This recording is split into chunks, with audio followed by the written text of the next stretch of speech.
Hey, welcome back to Growtential. I'm Sarah, and I'm with my dad, Doc. How you doing? I'm doing good. We just popped a podcast out, and we're going to go back to back on this one. You ready? I'm all ready. I appreciate these conversations so much, so I pray that these are of deep value for you. I thank you to everyone who tells us or sends us an email. We appreciate hearing from you and what it means. So shoot us a line. Give us let us know if these have been helpful or not. We are father-daughter. This is probably one of my favorite things we do together. You have been a mentor for well over 20 years in my life, and it's just a deep blessing. I enjoy it also, my dear. Someone came up to me yesterday. They said, does your dad just love doing this with you? I said, well, he doesn't always love the vulnerability part, but I think he likes doing it with me. I say, you do it for me, not just. What do you think? Yeah, I wouldn't do it without you. Oh, we've got some new things cooking in the kitchen, though. So for some people who are interested in reading scripture together, we're going to be doing some more stuff podcast style to help tell the story of the Bible, to help us understand each book of the Bible a little bit better. So that'll be separate from Growtential, but I'm excited about that. And as we do We got more, some marriage stuff coming up, don't we? yeah, we sure do. Relationship, really. It's yeah. not just marriage. It's family, friends, relationship focus. So I think that'll be really helpful too. Okay, if you could pick the favorite part of your job, what would you say it was? I would say I get more time to study the scriptures, read theology. I have opportunities to mentor people and talk about God in meaningful ways. That's what I like the most. Yeah, it's most people don't know, but you've stepped out a lot of the day to day that you used to handle. And so now you are very heavy on mentoring and leading. Do you like that change? Yeah, I do. Good. Did you just say that was your favorite part of your job right now? What's that? Being able to study more and Yeah, teach? Good. it is. Good. That makes me really happy. Yeah, so for many years, I had to manage the budget and lead the staff, and that stuff is so time-consuming. It is, yeah. And it cut into the spiritual aspect that And it's more doable when you're a smaller church, but as you grow, the more undoable you can't. Yeah. You can't do it all. No. So, good. Okay, well, we were in a very fascinating conversation about just how the unease of this world can, I don't know, make you feel uneasy. The lack of control when there's a war going on, and so many people are talking about end times on, actually I've heard sermons on it, and it's, so I thought it would be interesting to hear from you. And so if you didn't hear last month's podcast, I highly recommend going back and listening to it, because very fascinating, very interesting. But your whole take on it is what? Blessed is the servant when his master comes, he finds him doing. Yeah. Don't get distracted. No one knows the time or the hour that the Father's fixed on his own authority. You will receive power when the Holy Spirit comes upon you, will be my witnesses. That's our mission. Yeah. So my whole life, you have taught us to run towards the problem and to be a part of the solution. And so that's how I grew up. That's how I've led. That's everything I've seen you and Mom do. Tell me, where did that philosophy come from for you? I'm not really sure, Sarah.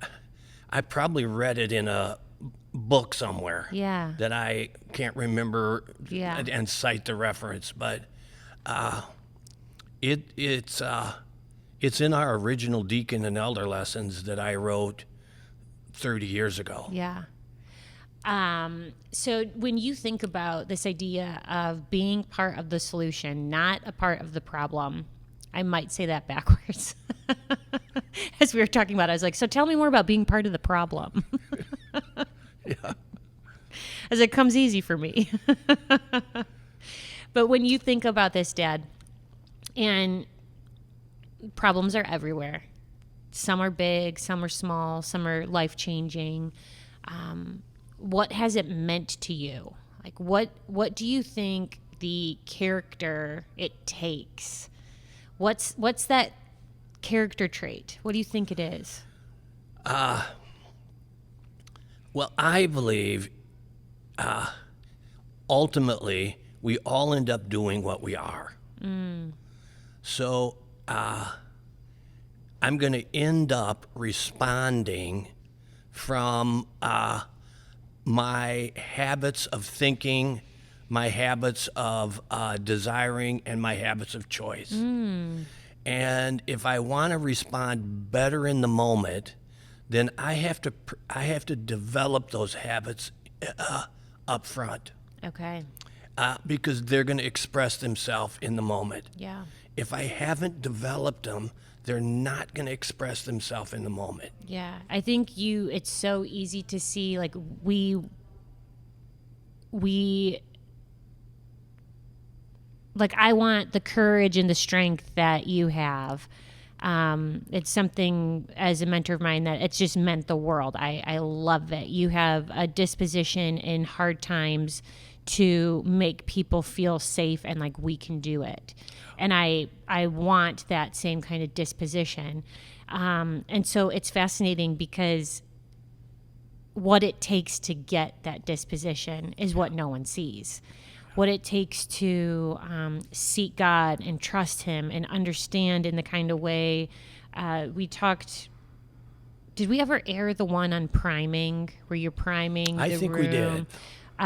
Because that was an extremely fascinating conversation where how you show up is going to determine the outcome. And so how we show up privately and personally for ourselves is going to determine who we are at the end of the day. So what does that look like for you to develop that skill of, let's say, strength and courage?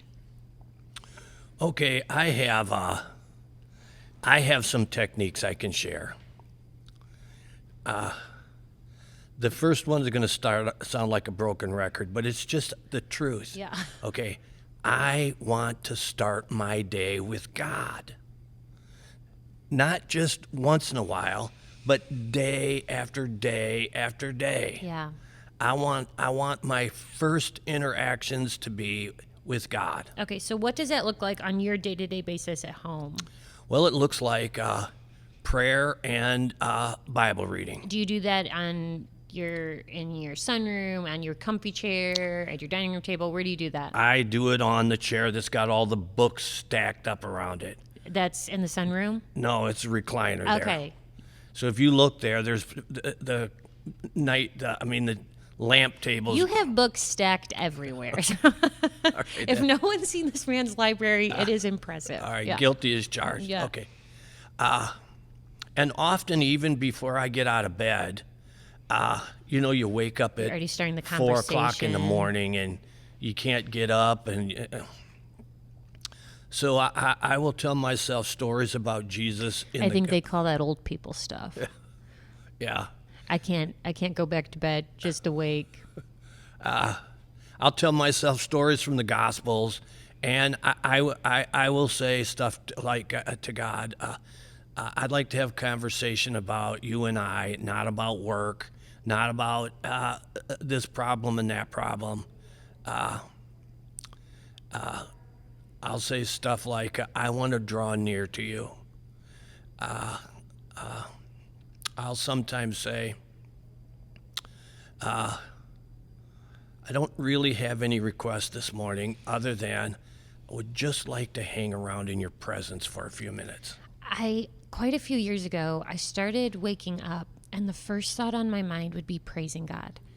And I don't give myself a lot of credit about things, but that is something that I love so much. And I think it's the Holy Spirit, obviously, guiding my thoughts, but it is, I just want to tell him I love him. Absolutely.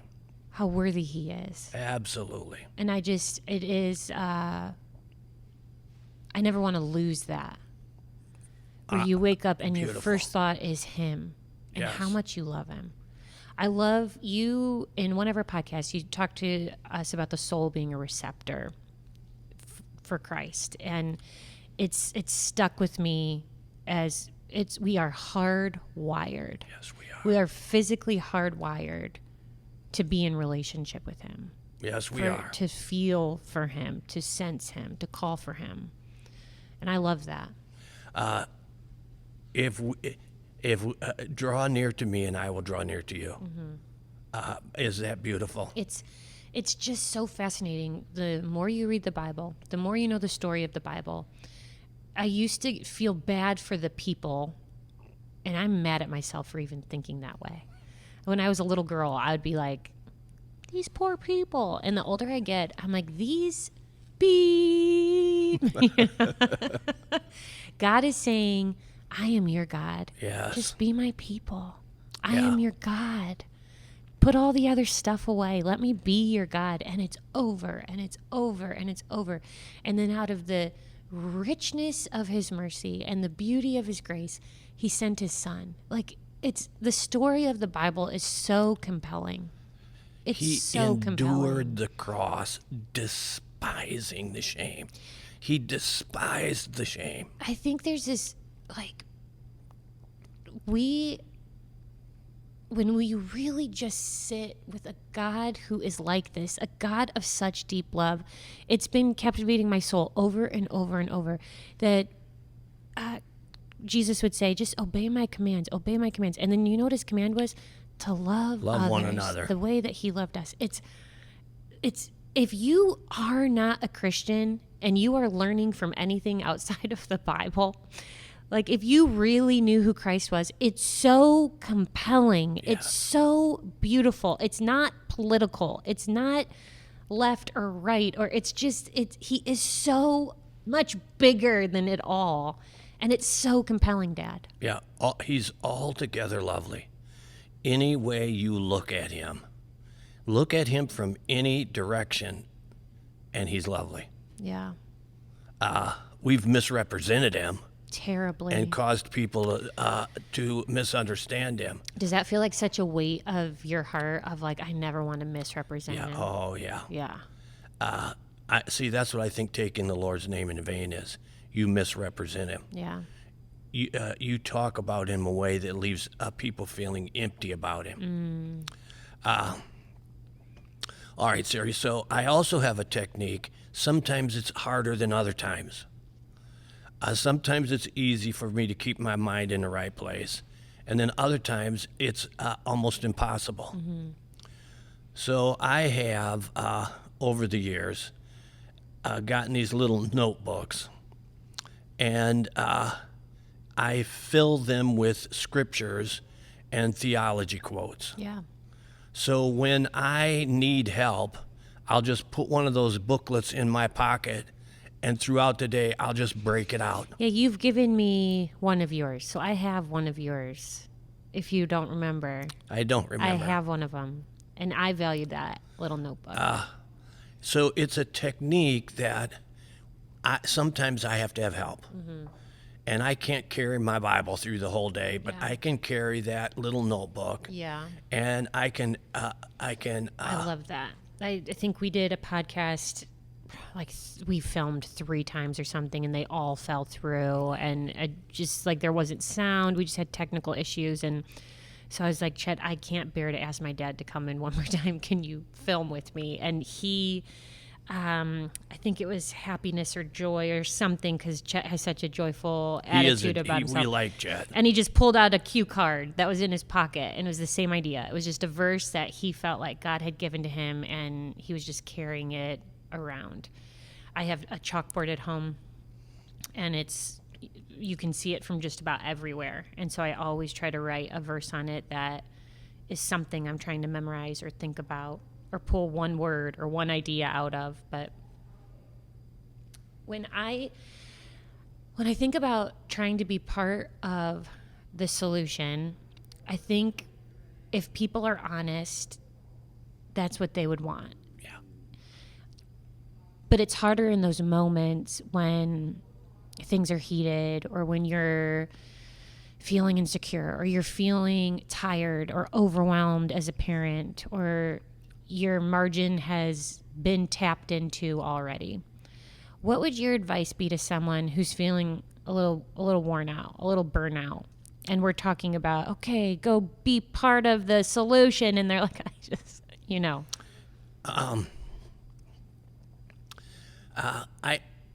I'm hesitant to talk about what I believe about burnout. Well, let's say it because it might be All a right. fascinating conversation. So, And you are hardwired different than a lot of people I know. So Yeah. we'll just set the scene for that. God doesn't burn out his people. God doesn't drive us to the point of burnout. Yeah, I agree. Burnout is not something that happens because God pushed me too far. Burnout doesn't happen because I'm serving God in the way he wants to be served. Burnout is telling me I'm not getting this right somewhere. Or you're carrying things you have no business carrying. Right, It's not part of your calling. right. Burnout is burnout is not a medal of honor. I killed myself serving Jesus Christ. That's a myth. Because the Bible is full of saying to strengthen yourself in the Lord and grow strong in the strength of his might. And so the Bible is saying there is a strength available to us that is greater than our own strength. And if I have burnout, it's because I'm not tapping in to the strength. I'm running on my own. I just did a retreat for women's ministry, and my talk was on the weight that we carry. And it was this exact thing of like, we often are feeling this way because we are carrying stuff we have no business carrying. But then looking at that First Corinthians passage, the weight of eternal glory. Yeah. Like there is weight we should carry, and there is hard work to be done in this world. But what has eternal value? Yeah. What is the stuff that at the end of the day no one else can do except you? Right. And what is the other stuff you have to put down? Right. Because I do believe there are seasons of life that kind of cut you off at the knees. Like something happens with your kids, or you lose someone you love. Like I believe there are seasons where you do feel overwhelmed and you don't have much margin left. So let's speak into that if you're feeling that Okay, way. I have. I mean, back in the day when we're just trying to get over some humps, I've worked 60-hour weeks. I know what it's like to work a Right. 60-hour week. Yeah. People think I work one day a week. I'm glad when I get one day a week off. Yeah. All right. You're a preacher. What else do you do? Yeah. So I have practiced mini breaks. Yeah. And I'll be between meetings, and I'll just walk up and down Main Street, or I'll walk and look out the back window. Nature has a way of Refreshing. I get good vibes anyway.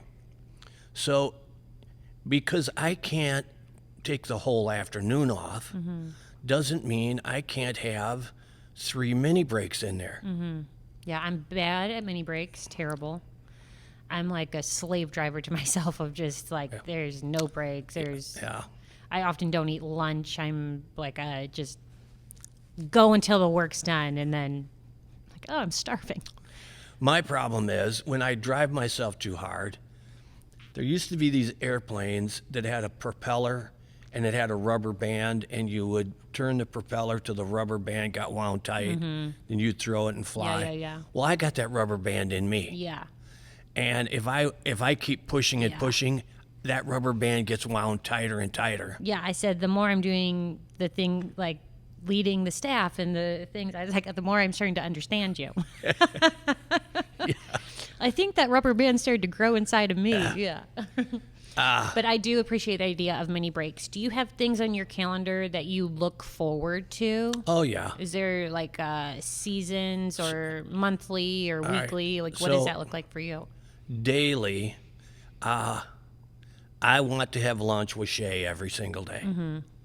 I work real hard Jacob, do you hear that? not for us not to miss lunch together. In the past, I wasn't diligent enough on that, but we're at a point in our life where we eat lunch together. Yeah. Once in a while, we can't. And then I tried to take one of you girls out for lunch. Yeah. All right. And I'm always like, I have this, I can't. The second is Shay and I try to do mini adventures. Yeah. Like a month ago, we're listening to a biography of Grant in the truck, and we listened to the biography of Grant. We drove over to Madison. We had lunch at a little winery there. Yeah.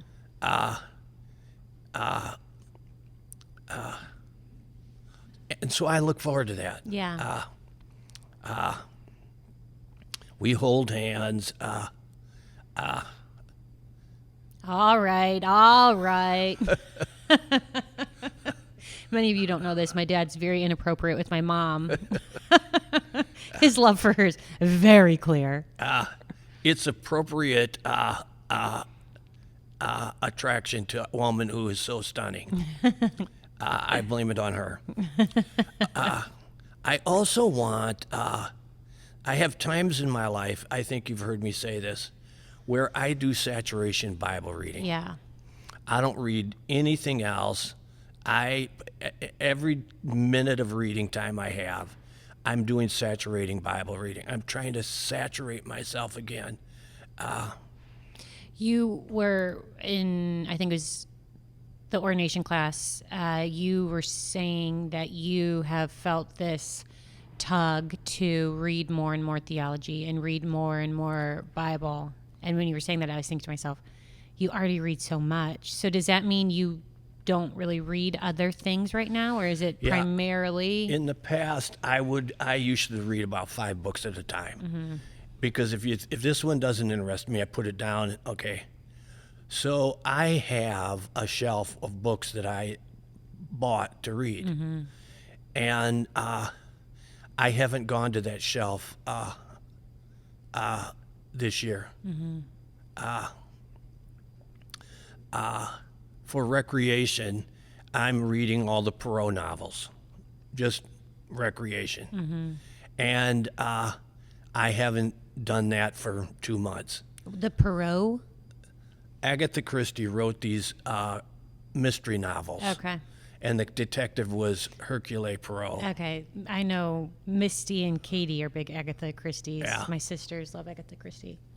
Okay, so we're being part of the solution. We're feeling tired or overwhelmed or burnt out. And so some of that is indicators to say, are there the wrong things in my life? Can I set some of this down? What are the things that only I can do? Using them as signals.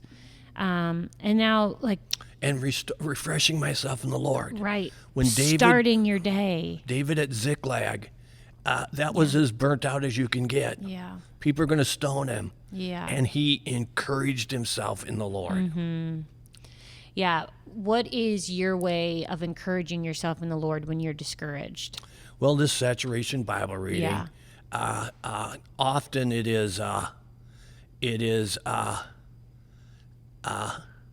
rethinking how I'm doing what I'm doing. Yeah, I think mine is like a perspective shift. Yeah. It's always a perspective shift with God. Yeah. The second I can sit alone with him and think through some things and worship and praise him and read through scripture, I will hear from him.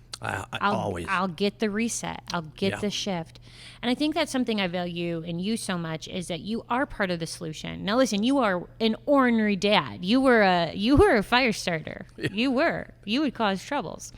But the fun kind. Good. But there is a sense of well-being and peace. And a while ago, I remember walking into your office and there was a problem. And I can't remember the nature of it. I wish I did. But I remember saying, do we need to do, A, B, or C? And you said, well, let's just spend the night talking to God and let's ask him. And then you said something like, if the problem arises, we'll deal with it when it arises. But let's seek God right now. And I go to that time and time again of, is the problem actually here? Or am I creating a fictional problem in my head? But we can deal with it when it comes. Sufficient unto the day is the evil thereof, right? Yeah. I don't have to borrow trouble. Yeah. Yeah. All right. If you were telling your kids one way to be part of the solution and not the problem, what would your advice be? Okay, how about have a healthy attitude, bring solutions. Sarah, there are people who think they're smart because they can what if every solution. Mm-hmm. They never offer a solution, but they will what if every solution to death. Mm-hmm. So I have this image, I've used it with the elders several times. Don't wipe anything off the table unless you're going to put something back on. I remember being young and hearing that from you. Do not wipe a solution off the table unless you're going to offer another one. So having this healthy attitude, being a person of faith, in every problem, I expect God to bless me. I don't go again, starting with the goodness of God, and not. I don't go into the problem saying the Lord's going to dump me on this. I go in it saying, God is at work in some way. I just have to see it. I would also say, learn from my mistake, and you can be a bulldozer problem solver, which I have been too often, or you can be a gentle problem solver. Define. What do you mean? So, a bulldozer problem solver, they're going to solve problems, and they're probably going to solve them more quickly than others would have. Yeah. But solve them, move on. Solve them, move on. There's going to be repercussions, track marks. Mm-hmm. There's going to be hurt feelings. Yeah. Yeah. So a more gentle problem solver says, okay, instead of saying, this is a problem, we're going to do this, this, and this, which is my first impulse, I want to start saying, what do you sense is wrong? And what do you sense is our best way of dealing with it? Mm-hmm. All right. Doesn't change that I think I know, but it invites them in a way that they don't feel bulldozed by me. Mm-hmm. Do you know what I mean? Yeah. And I'm trying to get better than that. Mm-hmm. Get better than that. I'm trying to ask a question, or I'm trying to say, what do you think? Yeah. Or sometimes I'll even say, this is your call. Whatever is good with you is good with me. Mm-hmm. Okay, I'm part of the problem. I'm problem solving there. Mm-hmm. Because then if they say, well, I'm not sure or whatever, I'm just problem solving in a more healthy and even mentoring way. Well, what's cool is you get small moments of wins in that. Like, I realized at my house, it's not always just these big giant moments. It's these small moments. Yeah. And now my kids and I, we are best friends. Everyone comes over on Friday. and Friday it was nice out, so we had a fire, and the guys opened the pool, so it was 40 degrees, and they could cold plunge in the pool, and we had the hot tub, and but it was a fun night. But we had a couple of young guys there who are from the church who are going through hard times, and at one point the young man looked at me and he said, "What does it feel like to be the house that people want to come to heal?" And I thought to myself, well, that feels like a blessing from God. Yeah, oh yeah. But it also made me realize it's those small little moments that to be aware.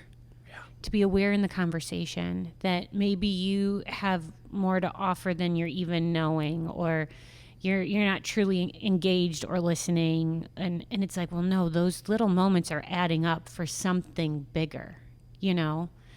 And I think that's part of being part of this problem solver, you know, is being aware, not just in the big moments, but it's everyday interactions.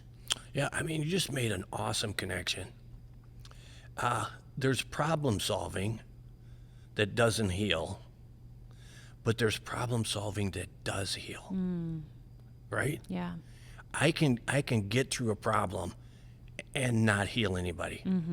Or that problem can be the source of God doing something new, beautiful, and healing in a person. And isn't it everything we believe? That is everything we believe. That's the power of who he is. Yeah.